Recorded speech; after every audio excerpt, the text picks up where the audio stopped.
Bismillahirrahmanirrahim. Allahumma shalli ala Muhammad wa sallam. Assalamualaikum warahmatullahi wabarakatuh. Ini hari yang sangat barokah buat Ali khususnya ya.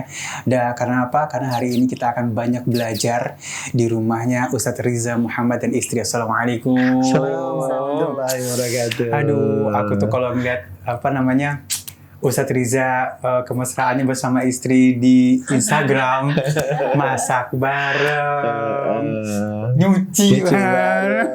Aduh, aku sampai bilang gini sama istriku, Bun, bukan punya yang gini. Punya yang gitu. Emang banyak yang sayangnya yang nge-tag di Instagram. Kadang dia manggil suaminya, yang beb tuh kayak gitu dong. Jadi menjadi inspirasi buat kita semuanya, Masya Allah ya. Nah, baik, aku udah nggak mungkin memperkenalkan panjang lebar. Ini semua sahabat Asana udah paham pastinya. Nah, mungkin sedikit nih kita masuk ke dalam konten kita kan keluarga Sakinah Mawaddah Warahmah. Iya. Ustadz Riza kasih ilmunya nih buat kita. Awal ketemu itu gimana sih? Iya. Apa ketemu emang udah dalam keadaan udah jadi ustadz apa belum nih dulu nih? Jadi sebenarnya pada waktu ketemu Indri udah ustadz ya. Jadi saya usia 35 itu udah didorong-dorong terus tuh. Ayo nikah, ya kan. Iya. Teman-teman udah pada beranak gitu. Kok saya masih single sih gitu kan ya. Terus gimana caranya ya? Kok cari-cari kok belum ngeklik gitu ya gitu. Saya minta kepada Allah, tuntun saya dapatkan perempuan yang baik. Karena bagaimanapun akan dipakai buat selamanya. Nah, ketika ada sinetron Pesantren Rock and Roll, saya diutus untuk berperan menjadi ustadz. Pas pertama kali datang ke lokasi syuting, ya namanya orang bareng cinang ciliwuk kan, apa sih gitu. Oh, ustadz kurang make up dulu ya katanya. Di make up dulu atau duduk dulu di situ belajar skrip. Oh iya, aku duduk di situ. Nah, begitu masuk ruang ada seseorang yang ini cantik banget gitu ya. Saya lihat tapi dipandang terus kok nggak enak karena bajunya memang seksi pada gitu ya. Jadi aku curi-curi pandang, saya lihat saya curi cuke. Kayaknya dalam hati ini anak kecil banget deh kayaknya. Masa iya sih gitu. Tapi kalau jodoh mungkin kali ya gitu lah. Terus akhirnya saya pandang-pandangan, nggak tahu dia ngerasa apa nggak ketika saya curi pandang, saya lihat. Kalau lihat, aku sih merasa tapi nggak tahu kalau suka ada ternyata suka gitu ya. Aku juga nggak ada pikiran, oh ini ustadz biasa aja. Nah, ketika melihat dia, saya nggak tahu deh, itu ada sesuatu yang rasanya aneh kali. That's love is. Getaran-getaran yang susah saya terjemahkan. Seumur hidup saya belum pernah bergetar seperti itu. Tapi kali itu, masya Allah. Dan akhirnya saya berdoa dengan cinta dalam diam. Berdoa dalam cinta dengan cinta dalam diam itu saya minta sama Allah. Ya Allah, mungkinkah? Karena kan kita tahu usia 35 ini didorong-dorong. Jadi teman-teman ada yang sudah punya 2 anak, 3 anak, beranaknya sudah banyak. Nah, saya belum sama sekali. Nah, yang bikin saya gregetan itu karena prank dari teman saya, peluncuran dari teman saya. Belum nikah juga. Ingat lah ya, usia 35 tahun kalau tidak menikah, ini indikasi punya 2 kelemahan. Kalau tidak lemah iman, lemah syahwat. Dibilang lemah syahwat, wah ini nggak boleh lemah syahwat ini. Yang harus dibuktikan. Nah, tapi aku masih berdoa dalam diam. Aku nggak tahu gimana caranya mendekati dia. Ya sadar lah ya, lu siapa gitu, orang baru. Ini sinetron lah. Dimana aku bikin gaya hidupnya mungkin sama lah gitu. Tapi selidik demi selidik saya lihat ini anak beda lah. Yang lain kadang pecicilan dia baca buku. Wah, tambah mantap hati aku kan.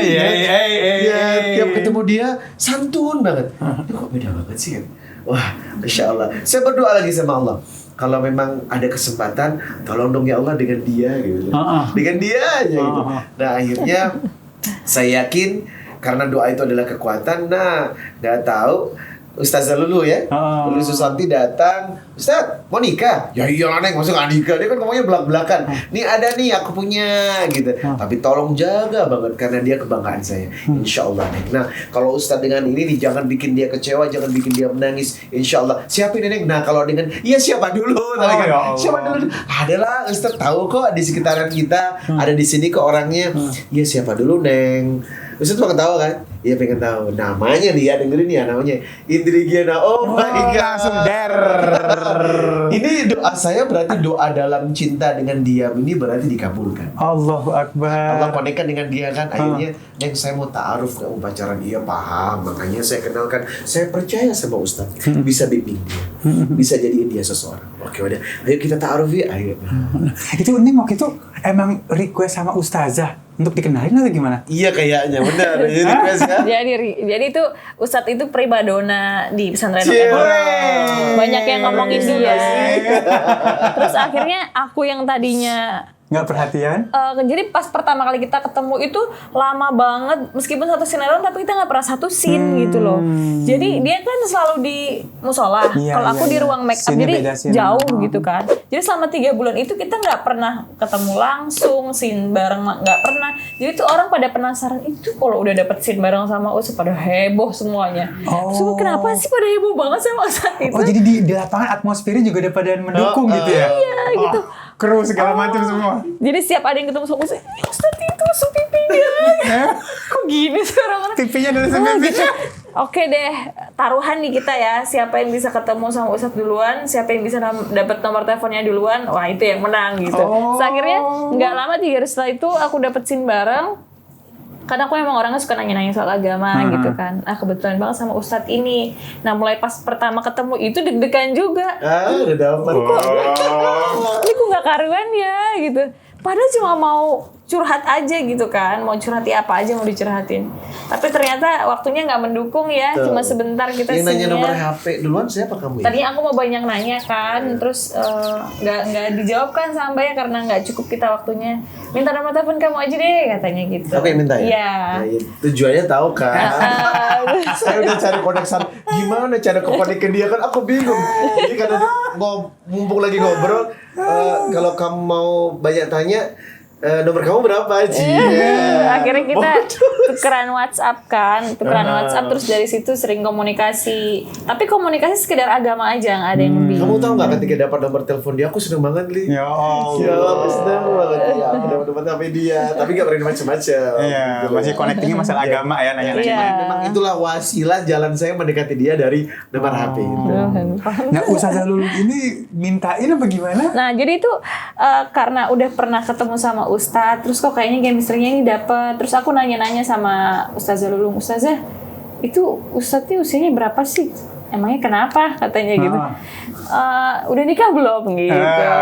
Terus kayaknya belum deh gitu. Oh gitu. Kali aja Ustadz udah nikah. Ustadz kan istrinya banyak. Dulu karena kan yang aku lihat begitu kan dulu nggak tahu sama sekali.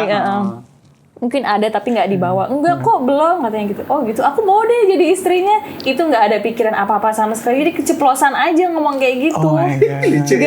Maksudnya nggak ada. Aduh kepikiran buat nikah aja boro-boro. Kebetulan ada malaikat kali ya. Langsung dijabah. Jadi langsung amin gitu kata malaikat. Terus pas ngomong gitu, yang benar. Dia juga lagi nyari istri tuh katanya. Oh kata Ustazah nih ya. Gitu. Ya udah Ustazah Lulung kenalin deh aku gitu. Ya udah nanti kalau ketemu ya bener nih katanya dia juga gitu sama aku. Terus Masya akhirnya Allah. karena ya nggak tahu ya itu mungkin dari rencananya Allah jadi gampang aja gitu dipertemukannya. Masya Allah ya memang Allah itu maha agung. Yang baik ketemu dengan yang baik pastinya. Masya Allah. Dan itu memang janji Allah, tinggal minta aja. Iya. Di saat Ustadz Riza minta langsung Allah ijabah dalam waktu cepat. Masya Allah. Masya Allah. Nah susah senang barengan tuh gimana sih nyikapinya? Ada yang bilang pada saat orang ijab dan qabul, maka malaikat Allah pada turun semuanya dan sesungguhnya di antara keduanya sudah saling dicukupi sama Allah Subhanahu wa taala. Nah, untuk menyikapi ini susah senang barengan ini gimana? Iya, saya bilang sama istri kalau ternyata ibadah yang ujiannya terpanjang itu adalah menikah. Ya kan? Iya. Kalau umroh ada waktunya, Habis. haji pun ada waktunya, tapi rumah tangga anytime, setiap saat pasti akan diuji. Dan pekerjaan iblis yang paling sukses adalah mencerai-beraikan hubungan suami istri. Benar. Nah, ini menjadi patokan bagi kami kalau ternyata ketika sudah ijab kabul, maka saat itulah perjuangan sedang dimulai. Maka kekuatan kita cuma satu, togetherness, bersama. Jadi hunna libasul lakum wa antum libasul lahun. pakaian yang Allah berikan terhadap pasangan ini manfaatkan. Apa fungsi dari pakaian? Melindungi dari segala iklim yang tidak baik, menutup aurat, dan memberikan keindahan untuk pasangannya masing-masing. Nah, hal itu menjadi prinsip kami untuk selalu sedunia sesyurga, untuk selalu ayo hadapi kehidupan ini dengan bersama. Apapun yang terjadi dalam rumah tangga kita, hanya engkau yang tahu dan hanya aku yang tahu. Cakep. Jadi jangan kadang-kadang berantem sama laki sama bini di-share di status. Akhirnya jadi orang kepo pengen tahu lagi berantem tuh. Itu benar tuh. Jadi saya sama istri betul-betul menjaga itu. Kalau nge-share keromantisan, iya. Harus ya. Iya. Kalau nge-share kebersamaan, oke. Tapi kalau yang namanya curhat tentang hubungan suami istri untuk layanan publik itu enggak ya. Ini aku tuh kadang-kadang kalau ketemu Ustaz Tirza itu adem banget ya, Masya Allah ya. Pernah marah nggak sih Ustaz Tirza ini? Pernah marah nggak sih? Kalau marah karena apa biasanya? Biasanya ya namanya kita perbedaan usia kan jauh ya. Saya juga harus mengimbangi gitu kan karakter suami, tapi kadang-kadang ya ada aja gitu kan perdebatan. Ya biasanya sih masalah-masalah sepele sih. Ya. Masalah-masalah sepele, apalagi soal anak. Kalau suami ini kalau sama anak tuh benar-benar protek banget. Jadi waktu awal-awal nikah itu karena baru punya anak, kalau misalnya anak jatuh itu marah gitu kan. Kamu gimana sih? Tapi ya nggak ada berantem yang maksudnya sampai bikin kita berantem sampai keluarga semua berantem enggak sih. Saya tipikal orang yang tidak meledak-ledali. Jadi kalau ada masalah misalnya, biasanya kalau aku sudah ada masalah saya kunci kamar. Jadi lebih baik saya masuk kamar sebelah, udah. Bisa kamar dulu muhasabah gitu. Nanti dia yang datang. Biasanya kan ada suami yang berantem sama istri nggak mau pulang, kabur gitu. Dari rumah malah bahaya tuh ya. Sama teman-temannya gitu. Ini enggak. Yang penting kita masih dalam satu rumah, sama-sama introspeksi. Jadi saya senang dengan tadi ucapan Ali kalau ternyata jodoh itu bagian dari apa yang kita lakukan. In ahsantum li anfusikum wa in asatum falaha. Kalau engkau baik kepada Allah, maka Allah pun akan mengganjar yang baik. Kalau sikap buruk kita kepada Allah, hasil buruk pun akan kita terima. Jangan pernah mengharapkan jodoh kita baik kalau kita belum baik. Jangan pernah menuntut orang itu sempurna untuk baik kepada kita kalau kita belum sempurna melayani dia. Makanya bagi saya seorang suami, akmalul mu'minina imanan ahsanuhum khuluqan wa khairukum linisaihim khuluqan. Sebaik laki-laki adalah laki-laki yang berakhlak, dan laki-laki yang berakhlak adalah laki-laki yang paling baik pada istrinya. Itu aku praktekkan. Walaupun gak sempurna ya, aku praktekkan. Setiap punya penghasilan, setiap punya sesuatu, aku ingin berikan dia yang terbaik. Contoh begini.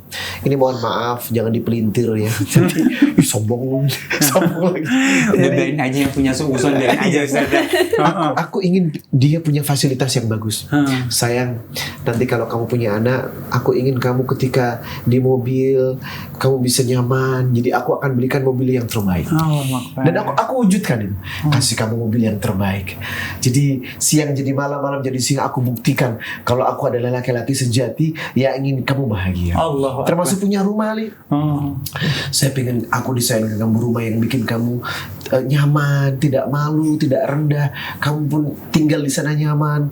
Saya bikin dia private salon walaupun kecil ya. Karena dia muslimah, kalau ke salon kan agak risih ya. Jadi aku bikin dia di rumah itu ada private salon kecil, semua kebutuhan salon mulai dari cuci rambut, pedi-mani ada, tinggal panggil terapis aja deh ke rumah. Nah ini wujud ya. Artinya seorang suami betul-betul ingin memberikan yang terbaik kepada istri. Aku buktikan.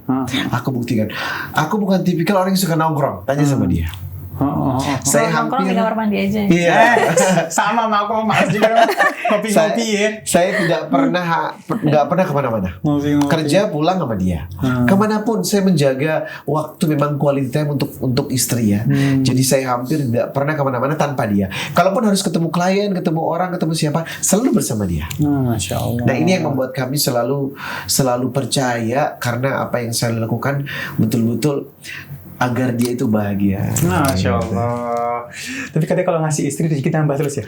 Oh, Masya Allah. Ini Benar yang, nggak sih? yang sering tidak dipahami oleh laki-laki. Jangan pernah menganggap rezeki yang Anda peroleh, terutama para suami, itu adalah kehebatan dan rezeki Anda sendiri. Tapi rezeki yang Anda yang bawa pulang, kenapa itu besar? Sebab ada keridhaan dan doa istri di dalam. Jadi jangan pelit-pelit sama bini ya. Iya, semakin bini bahagia, makin berkah deh. Makin berkah ya, Iya, berasa banget. betul. Jangan pernah hitung-hitungan kasih perempuan. Masya Allah. Jangan pernah hitung. Kalau perlu dia minta limitnya 1, kalian kasih 10. Amin. Itu dahsyat. Nah, Jadi dia tidak membayangkan, wow, aku dikasih lebih ya, nah gitu. Dia bahagia. Nah, karena dia bahagia, dia berdoa kepada Allah, makin berkah lagi. tuh. Makanya tuh ya. Nah, baik nih Ustaz. Susah senang barengan. Satu lagi nih mungkin yang aku ingin dapat ilmu dari guru. Guru, ini keberkahan apa lagi sih yang guru jaga dan selain keberkahan emang ada nggak sih mungkin Ustaz Riza bilang udah kamu jangan main sinetron lagi. Iya, betul. Atau emang Neng yang kagak mau main sinetron lagi itu gimana? Ya, saya jelaskan kepada dia, taraktu fikum amraini lan tadillu ma tamassaktum bihima kitaballahi wa sunnata rasulih. Selama kau pegang kepada Quran dan hadis dalam menjalani hidup, maka rumah tangga ini tidak akan pernah sesat. Makanya saya bilang, apa konsep suami dalam Quran? Ar-rijal qawwamuna 'alan nisa bima faddalallahu ba'dahum 'ala ba'din wa bima anfaqu min amwalihim fas-salihatu qanitatun hafizatun lil ghaibi bima hafidallah. Jadi 2 ayat ini memberikan kewajiban kepada pasangan di satu surah, di satu ayat. Jadi surat An-Nisa 34, 1 tentang laki-laki, 1 tentang perempuan. Apa tugas laki-laki? Ar-rijal qawwamuna 'alan nisa bima faddalallahu ba'dahum 'ala ba'din wa bima anfaqu min amwalihim. Engkau pemimpin, qawwam, pelindung, pemberi, derajatmu 1 tingkat lebih tinggi dibanding perempuan, dan engkau punya tanggung jawab mencari nafkah. Udah. Sampai di sini sayang, berarti mutlak aku yang akan memberikan kebahagiaan lahir dan batin. Nah gitu. Nah, sedangkan tanggung jawabnya dia, fassalihatu qanitatun hafizatun lil ghaibi bima hafidallah. Wanita yang saleha taat kepada Allah dan taat kepada suami. Selama kau taat padaku, ridha kepadaku dan taat kepada Allah, kunci rezeki dan kebahagiaan pasti kita raih. Masya Allah. Nah, itu kita terapkan. Saya amalkan dalam keseharian, karena akhirnya saya putusin tugasmu lebih mulia karena mendidik anak itu luar biasa. Sudah, yuk tidak main sinetron lagi. Tidak syuting yang lama-lama, kan Ali udah tahu stripping seperti apa kan. Jadi kalaupun syuting kita main berdua ya.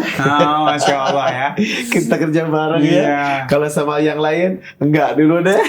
Karena ancamannya memang luar biasa. Akhirnya dia mundur dari dunia syuting sinetron yang lama. Kalaupun ada tawaran kita main berdua. Kalau sebatas iklan, oke lah. Tapi selalu aku ikut, aku ngantar. Kemanapun dia akan melakukan tugas, aku antar. Jadi aku nggak bisa lepas. Contoh begini, Bi, aku mau imunisasi sama anak. Ini gimana? Aku ceramah. Ya, aku antar dulu dia ke rumah sakit pagi-pagi. Saya telepon panitia, maaf ya agak terlambat, saya sedang antar istri untuk imunisasi anak.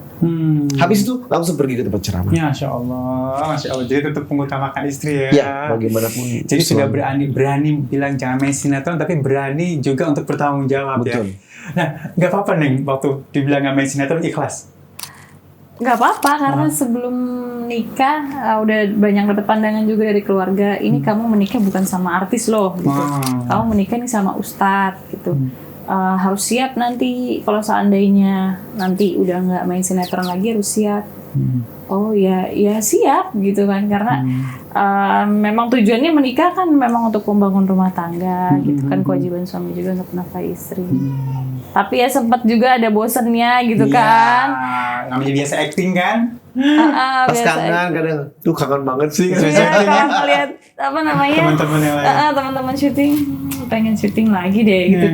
Tapi ya nggak mungkin lah gitu kan. Jadi ya kita syuting sendiri aja. Walaupun kalau misalnya saat ini ada tawaran gitu, tetap kalau anak-anak udah besar. Nggak tetap ya. Kalau kecuali sama saya. Masya Allah. Nah, Karena pernah beberapa kali kita FTV ya, itu berdua. Itu sampai sekarang masih ditayangin terus. Ya. Jadi kalau sama orang nggak ada saya nggak. Terima kasih. Saya enggak. Karena rumah tangga kan riskan Li ya. Benar. Rumah tangga riskan sekali. Artinya aku ngejaga banget daripada nanti ada sesuatu enggak deh. Bukan karena rupiah sampai kita membuat rumah tangga Jadi resiko, terbengkalai ya. beresiko ya. Nah, ini seru banget ya. Jadi istilahnya kita protect ya, dan insya Allah redho. Nah, akhirul kalam nih. Mungkin guru nasihatin Ali juga dan semua yang ada di rumah nih, sehingga kita terus menjadikan menjadi keluarga yang sakinah, mawaddah, warahmah. Sebenarnya tadi kalau kita ambil beberapa kesimpulan, banyak banget kesimpulannya. Mungkin satu ilmu nih buat kita dan pemirsa Asana, silakan. Baik, Masya Allah. Dalam Quran Surah Al-Qasas, Surah 28 ayat 77, Allah mengajakkan tujuan hidup sebenarnya. Kalau kita mengejar kepentingan Allah, maka semua akan tercapai. وَبَأْتَغِ فِيمَا أَتَاكَ اللَّهُ الدَّارَ الْآخِرَةَ وَلَا تَنْسَ نَصِيبَكَ مِنَ الدُّنْيَا وَأَحْسِنْ كَمَا أَحْسَنَ اللَّهُ إِلَيْكَ وَلَا تَبْغِ الْفَسَادَ فِي الْأَرْضِ إِنَّ اللَّهَ لَا يُحِبُّ الْمُفْسِدِينَ. Kejarlah kepentingan akhirat, jangan lupakan kepentingan dunia, berbuat baiklah sebagaimana Allah berbuat baik kepada kalian, jangan sampai berbuat kerusakan di muka bumi.